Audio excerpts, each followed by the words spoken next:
Neil Orfield here, founder of the Flanderverse. If you don't know me, all you really need to know is that I am obsessed with fantasy sports. I've been playing for decades and have won a lot of money at it, especially in DFS, where I've won the NFL Millie Maker on DraftKings. And if you remove the Millie Maker, I'd still be up hundreds of thousands of dollars with a dozen wins of $90,000 or more. In the past, I've primarily been a hand builder and an optimizer user, and I still think you can win that way.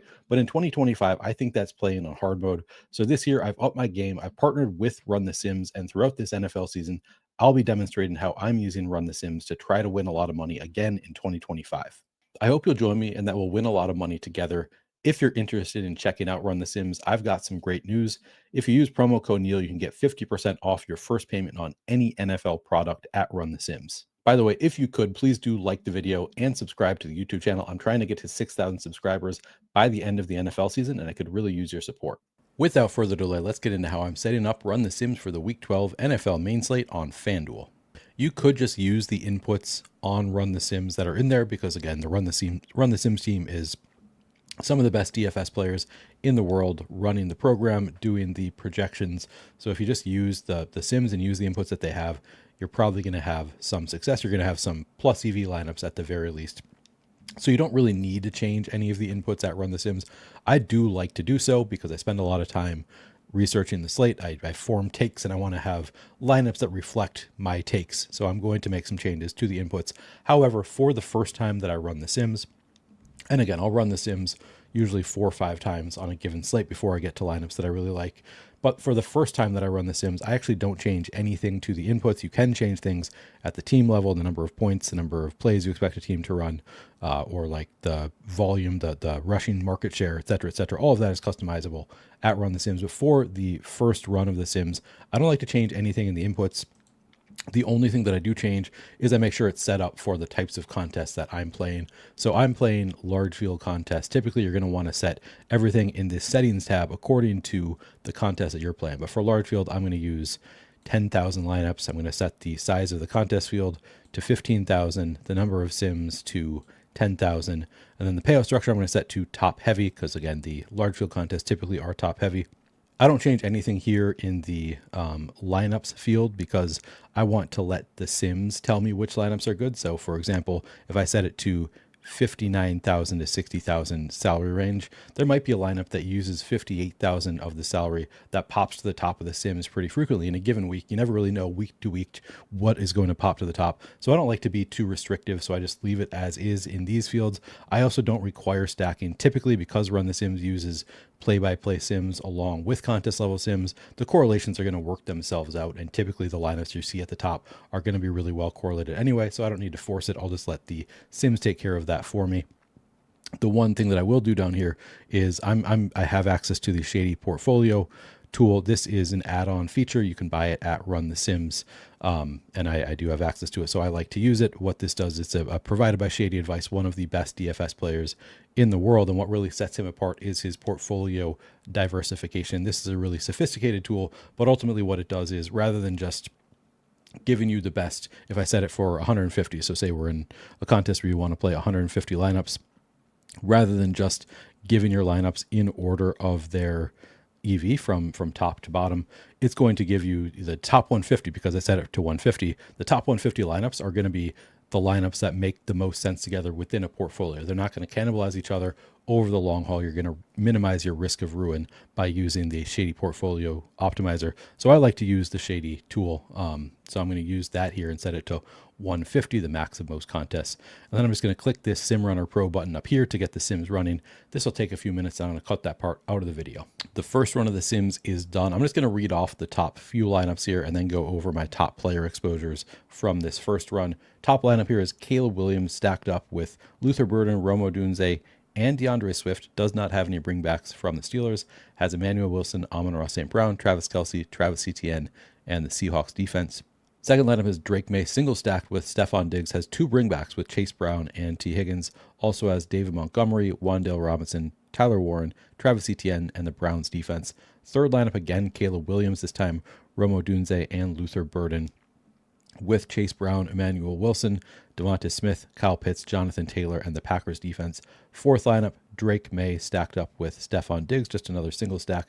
No bringbacks on that one. Has Emmanuel Wilson, Tyrone Tracy, Parker Washington, Alec Pierce, Tyler Warren, Jahmyr Gibbs, and the Seahawks defense. 5th and 6th lineups, both Lamar Jackson. The top one there is Lamar Jackson with DeAndre Hopkins and Zay Flowers. Breece Hall bring back, Emmanuel Wilson, Jacoby Myers, Tyler Warren, Javonte Williams, and Seahawks defense.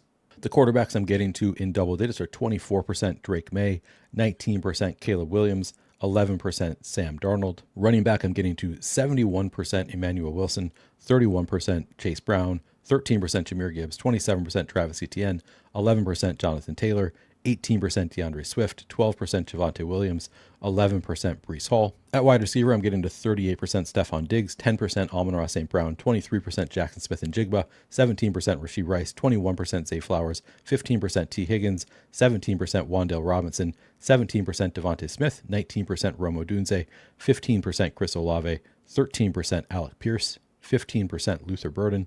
At tight end, getting to 19% Tyler Warren, 13% Kyle Pitts, 10% Hunter Henry, 11% Juwan Johnson. And at defense, getting to 26% of the Seahawks, 23% of the Browns, 13% of the Falcons. Now, there are only a few angles that I'm really going to lean into on this slate, but I'm going to go through position by position, just kind of talking about some things that I'm going to make adjustments to get more of. I love Drake May on this slate, and I'm already getting to 24%, so I don't really need to change anything for Drake May because I'm already getting there. I do like Sam Darnold quite a bit at 7,400. I'm already getting to 11%, so that looks pretty good to me. Generally, I'd say I'm happy with my quarterback exposures. The one exception, I think I want more of this Detroit-New York game. I might want to get more of Jared Goff and maybe even Jameis Winston. I'm only getting to about 1% of both of them. I'm going to try pushing up that whole game and see if I can get to full game stacks of that one. But I'm just going to try to just move the entire game environment up, the points scored, and see if I get to some bigger game stacks of that game. Because I think that one's kind of a fun one that could shoot out if Jameis is able to keep it close. But generally pretty happy with my quarterback exposures from the jump. Running back is where I think I have the most angles that I want to play. I really like the Patriots running backs on this slate. I understand the hesitation that people have with the Patriots just because we don't really know what the backfield split is going to look like with Ramondre Stevenson coming back. It could be Stevenson getting the start. It could be just a gross like 50-50 split. Terrell Jennings might even be involved there. I get it. I won't say that I don't care. I do care, but it's not going to scare me off of it because I've just been playing running backs against the Bengals every week, and it's worked out. I think every week so far, playing running backs against the Bengals. It has not always been the running backs that we expect it to be. And like I said, there could be wonky stuff going on with Ramondre returning here where they're using a third running back or something. That's not going to scare me off of playing Trevion Henderson at 5% projected ownership at 7,500, or Ramondre Stevenson at 5,700, just too cheap, projected for 3% ownership. I think both are quite good plays at that level of ownership. Maybe the ownership will come up by Sunday, but as of right now, I have a ton of interest in both of the Patriots running backs. So that's the first angle that I want to play. I also, again, I'm pushing up the Detroit game. Happy to get to whatever Gibbs and Montgomery I can get to. I would like more, I think, than what I'm getting to right now. But I'm already getting to 7% Montgomery and 13% Gibbs. So that's not one that I need to, push up too much to get more there. I do really like the Kenneth Walker angle at 7,200. A lot of positive coach pick this week, facing off against the Titans. Should be in a good spot here. So I might boost up Kenneth Walker a bit here. I kind of like the Seahawks offense as a whole in a sneaky spot against the Titans. After a really dud game last week, I think they might come back and really try to put up a lot of points. So I like the Seahawks, but Walker, the biggest priority from the Seahawks for me, the one that I'm going to try to make sure I get more of. And then finally, Bajal Tutin at 5,600, projected for 3% ownership. He was starting to get like a split workload with Travis Etienne, even maybe taking on the bulk of the split workload last week before he got hurt. And he was having a really nice game, seemed to be earning a bigger role for himself before the injury. Now he seems to be healthy, and Travis Etienne might even be more banged up than Tutin coming into this game. So I'm going to make sure that I get to well over the 3% he's projected for on FanDuel. At 5,600, the price is just way too low for Tutin if we assume that he's going to take on a bigger workload. So really love Tutin along with the Patriots running backs, to some extent the Lions running backs, and then also Kenneth Walker, I think all in pretty great spots. Fun plays on this slate. And obviously, 71% of Emmanuel Wilson at 6,500. He's a strong play for sure.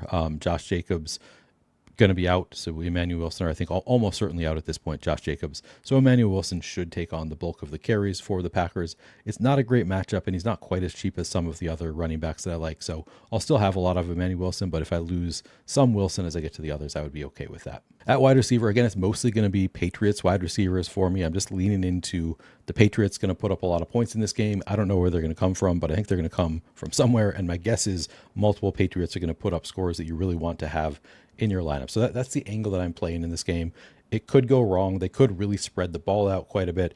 Things could go weird where the defense scores touchdowns and the offense doesn't do as much. There's a lot of ways this could go, but I think the likeliest scenario is that the Patriots offense just puts up 4 or 5 touchdowns, and there are going to be players that you want from the Patriots. So I'm going to play it that way, and I'm going to be kind of overexposed to the Patriots across the board.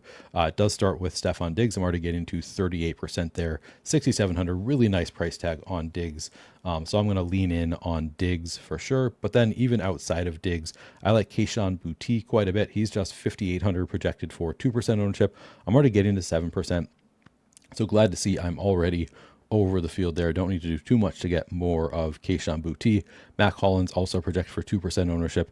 I could get to some more Mac Hollins. I think I'll push up his route share or his target share a bit.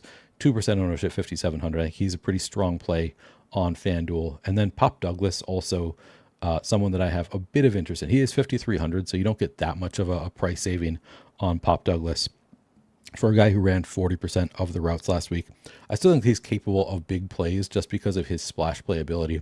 So I like Pop here at 1% ownership. I will make sure I'm over the field there as well. Luther Burden also a priority for me, but I'm already getting to 15%.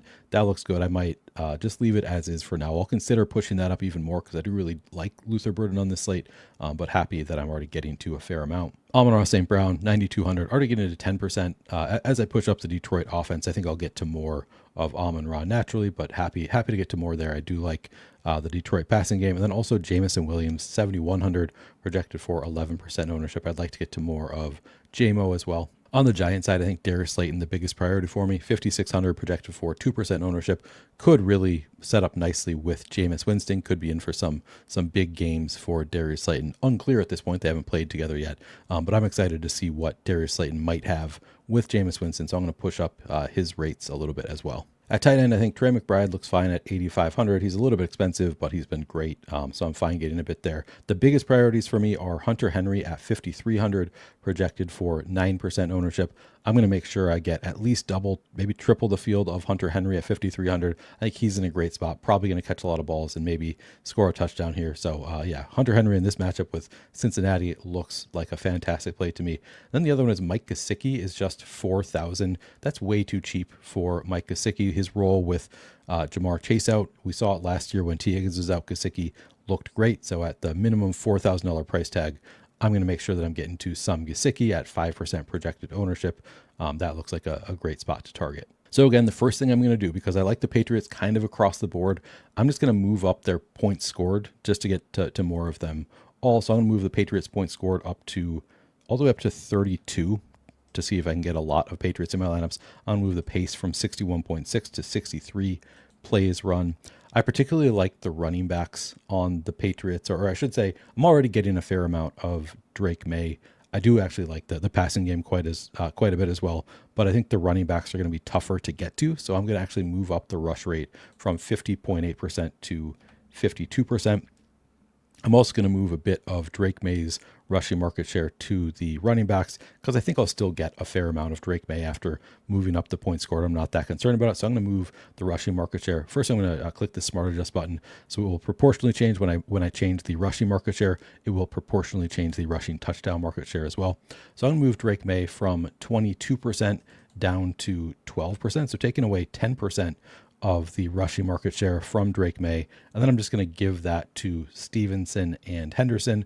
So I'm going to move them both to 42%. I'm going to give 8% of that to Ramondre, 2% to Stevenson. And I think that'll be enough to get to a bit of both Stevenson and Henderson. And then I do actually like the some of the pass catchers here quite a bit as well. I'm not as interested in Kyle Williams. I think he's going to lose his role for the most part with Kayshon Boutte returning. So what I'm going to do is I'm just going to get rid of any Kyle Williams market share and spread it out to the other receivers here. I don't really think that he's not going to run any routes, but in order to get to the receivers that I want, the easiest way to do so is just to get rid of his market share and spread it out to the other receivers. So I'm going to move Kyle Williams to a 0% receiving market share, move Pop Douglas up to 10%. I'm going to move Mac Hollins up to 12% and Kayshon Boutte up to 14%. Finally, I do really like Hunter Henry as well. So I'm just going to take away Jack Westover's usage here and move that to Hunter Henry. So just going to get rid of this 0.7% and move Henry up to 17%. And I'll click normalize. What that does is it'll bring all of these numbers to be 100% down here. It's already 100%, but it'll move this column to 100% as well in the rushing touchdown market share. On the Bengals side, like I said, I do want to get to a bit more of Mike Gesicki, so I'm going to move Drew Sample's receiving market share to Gesicki. I'm just going to move, first I'm going to click the Smart Adjust button, and I'm going to move Drew Sample to 0 and Mike Gesicki up to 10%. Giants, Lions, for the most part, I'm just going to move up the game environment. So I'm going to move the Giants from 19.8 points to 22, from 59.3 plays to 61. I also don't really have interest in the Giants running game, so I'm actually going to just move the rush rate down from 47.5 to 45, and in turn move up the pass rate. That'll hopefully get me to more of Jameis and the Giants pass catchers. On the Lions side, I have interest in both the pass catchers and the running back, so I'm not going to I don't think I'm going to change anything with the rush rate, rush touchdown rate, or at the individual player level. What I am going to do is move up Detroit's points scored from 30.3 to 32 and pace from 60.7 to 62. Hopefully that'll be enough to get a little bit more of Amon-Ra St. Brown, Jameson Williams, Jahmyr Gibbs, and David Montgomery. Seattle, Tennessee, I kind of like Seattle as a whole, but mostly like Kenneth Walker. So I'm just going to move the point score just slightly from 26.8 to 27. Pace from 59.5 to 61. I think I'll get more of the Seahawks in general at that point. And I'm also going to move some of the rush rate, more of it to Kenneth Walker. So I'm going to move Charbonnet down to 30%, get rid of Holani altogether, and I'm going to move those 8% to Kenneth Walker, move him to 55%. And then I'll click normalize. Jacksonville, Arizona. Again, I really like Bashal Tutin here, and I think this market share needs to be changed pretty significantly. I'm actually going to give Tutin, I think, up to 35% of the work and give ETN the rest. I think both look like pretty strong plays here. I don't want to get rid of ETN, so I don't want to just split the difference here at 37%. I want to give some thought to how I'm going to split up Tutin and ETN. I think the easiest way to do this is to move up the points scored for the Jaguars and move up the rush rate and then give more of an even split. And I think that way I could get to both Tutin and ETN. So I'm going to move up the Jags point score from 25.3 to 27, the pace up to 63, and then I'm going to move the rush rate up to 50%. And I think that'll be enough to get to more of the running game in general. And now I just have to split it out. So I'm going to move Tutin up to 35%, and I'm going to move ETN down to 43%. And again, I'm going to click normalize. All right, so with those few changes done, I'm just going to click this Sim Runner Pro button again. This will get the second set of sims going. This will take a few minutes. I'll be back once it's done. Second run of the sims is done. Top lineup is Drake May stacked up with Stephon Diggs and Hunter Henry. No Bengals bringbacks. Does have Emmanuel Wilson, Jahmyr Gibbs, Wan'Dale Robinson, Rashid Shaheed, Kenneth Walker, and the Lions defense. Second lineup, Drake May, Stephon Diggs, Hunter Henry. Same double stack there. No Bengals. Has Emmanuel Wilson, Kenneth Walker, Zay Flowers, Wan'Dale Robinson, Javonte Williams, and the Lions defense. Third lineup, Drake May, Kayshon Boutte, Stephon Diggs, Hunter Henry. Triple stacked. No Bengals. Has Kareem Hunt, Emmanuel Wilson, JSN, Devonta Smith, and the Falcons defense. Fourth lineup is Caleb Williams with Romo Dunze and Luther Burden. No Steelers bringbacks. Has David Montgomery, Emmanuel Wilson, Stephon Diggs, Trey McBride, Jahmyr Gibbs, and the Saints defense. Player exposure is now getting to 27% Drake May, 11% Lamar Jackson, 19% Caleb Williams, 11% Sam Darnold. So generally happy with the quarterbacks I'm getting. Still just 7% Jared Goff. That did push up closer to where I'd like it to be. So happy to see that I'm getting a bit more of Jared Goff now. And then as far as Jameis Winston goes, I'm getting to 2%. So I got a little bit more of both quarterbacks in the Lions-Giants game. Could push that up even more, but happy to see that for the most part moved closer to where I'd like to be. Still getting to a lot of Drake May. At running back, getting to 60% Emmanuel Wilson, 23% Jahmyr Gibbs, 29% Chase Brown, 18% Kenneth Walker, 10% DeAndre Swift, 13% Dave Montgomery, 13% Ramondre Stevenson, 11% Breece Hall. So as far as the running backs that I was targeting, I am getting to 18% Kenneth Walker now, so that looks good. Still 23% Jahmyr Gibbs, that looks good. 13% Dave Montgomery, moving in the right direction. I'm now up to 7% Trevion Henderson, 13% Ramondre Stevenson.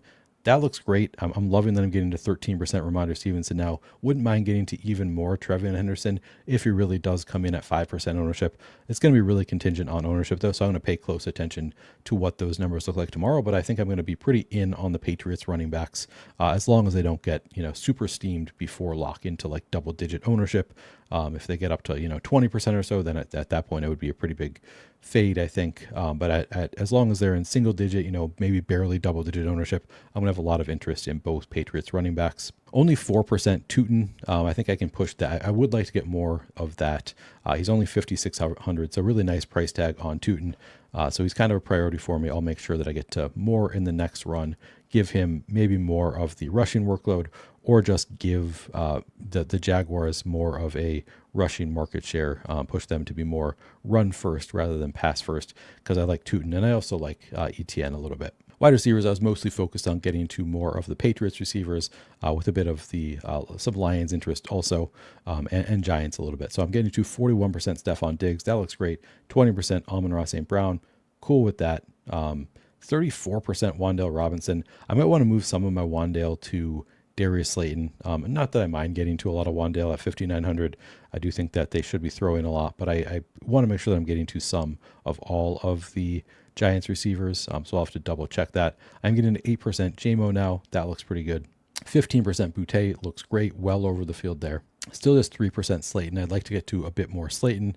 1% Mac Hollins. Certainly want to get to more Hollins as well. And then 0.7% Pop Douglas. Not as much of a priority, but I would like to get, at least to 3% or so. So I'll make sure I get to more of Pop Douglas, Mac Hollins. Loving what I'm getting of Boutte and Diggs, but again, I can probably move some more of the receiving market share to Douglas and Hollins, and I'll still be happy with what I'm getting there.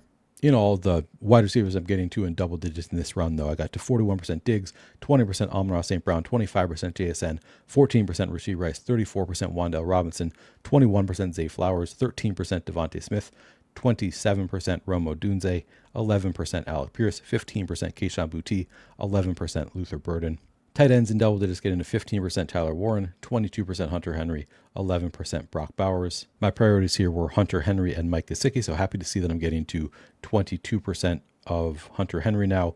Mike Gesicki, I'm up to just 2%. I want to make sure I'm getting to more Gesicki, so I would have to push up his receiving market share even more as well, because I think at 4,000, I'd like to get to like 10% of Gesicki would look great. And then defense, I'm getting to 28% of the Seahawks, 18% of the Browns, 20% of the Falcons. Much more condensed than usual on defense.